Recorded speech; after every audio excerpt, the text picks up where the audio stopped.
ചുമമരുന്നായ Coldrif syrup ഉപയോഗിച്ച് മധ്യപ്രദേശിലും രാജസ്ഥാനിലും കുട്ടികൾ മരിച്ചതിന് പിന്നാലെ വിവിധ സംസ്ഥാനങ്ങളിൽ പരിശോധനകൾ ശക്തം. മഹാരാഷ്ട്രയിലും കർണാടകയിലും കൂടി മരുന്നിന്റെ ഉപയോഗം നിരോധിച്ചിട്ടുണ്ട്.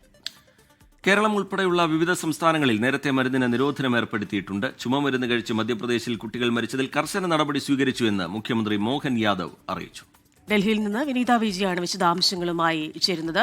വിനീത, പണ്ട് ആഫ്രിക്കയിലെ ഗാംബിയയിലെ കുട്ടികൾ ഇന്ത്യൻ നിർമ്മിത കഫ് സിറപ്പ് ഉപയോഗിച്ച് മരിച്ചതിന് ശേഷം ഹരിയാനയിലടക്കം നിരവധി കമ്പനികളുമായി ബന്ധപ്പെട്ട് പരാതികൾ ഉയർന്നു. ലോകാരോഗ്യ സംഘടന അതിൽ മുന്നറിയിപ്പും നൽകിയിരുന്നു. ഇന്നിപ്പോൾ രാജ്യവ്യാപകമായ പരിശോധനകളിലേക്കും ഗുണനിലവാരമില്ലാത്ത മരുന്ന് നിർമ്മാണത്തിലേക്കും ഒക്കെ ചർച്ചകൾ നീളുകയാണല്ലോ.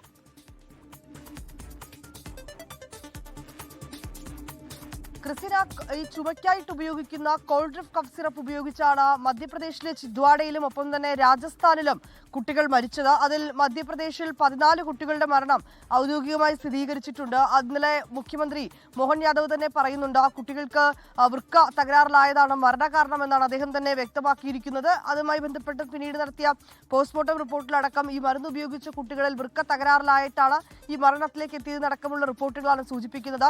അതിൽ ഈ മധ്യപ്രദേശിൽ 14 കുട്ടികളും പിന്നീട് രാജസ്ഥാനിൽ 4 കുഞ്ഞുങ്ങളുമാണ് ഈ കോൾഡ്രിഫ് കഫ് സിറപ്പ് ഉപയോഗിച്ചതിനെ തുടർന്ന് പിന്നീട് മരിച്ചത്. അതിന് പിന്നാലെ തന്നെ മറ്റ് സംസ്ഥാനങ്ങളിലേക്ക് അടക്കം വലിയ ജാഗ്രതാ നിർദ്ദേശം നൽകിയിട്ടുണ്ടായിരുന്നു. അതിൽ കേരളം ഉൾപ്പെടെയുള്ള സംസ്ഥാനങ്ങൾ ആ മരുന്ന് നിരോധനം ഏർപ്പെടുത്തുകയും ചെയ്തു. ഇപ്പോൾ കർണാടകയിലും ഒപ്പം തന്നെ ഉത്തരാഖണ്ഡിലും ഉത്തർപ്രദേശിലും ഒക്കെ ആ മരുന്നിന് നിരോധനം ഏർപ്പെടുത്തിയിരിക്കുകയാണ്.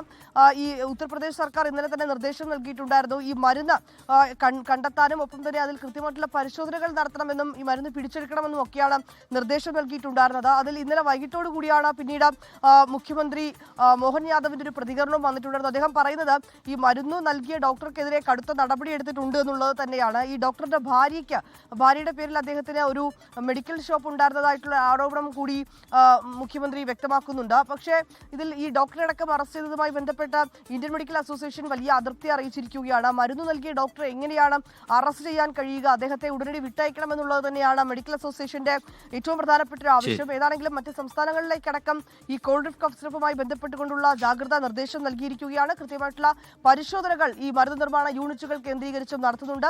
മാനദണ്ഡങ്ങൾ പാലിക്കാത്ത യൂണിറ്റുകൾക്കെതിരെ ലൈസൻസ് റദ്ദാക്കുന്നതടക്കമുള്ള കടുത്ത നടപടി ഉണ്ടാകുമെന്ന് തന്നെയാണ് ആരോഗ്യ മന്ത്രാലയം നൽകിയിരിക്കുന്ന മുന്നറിയിപ്പ്.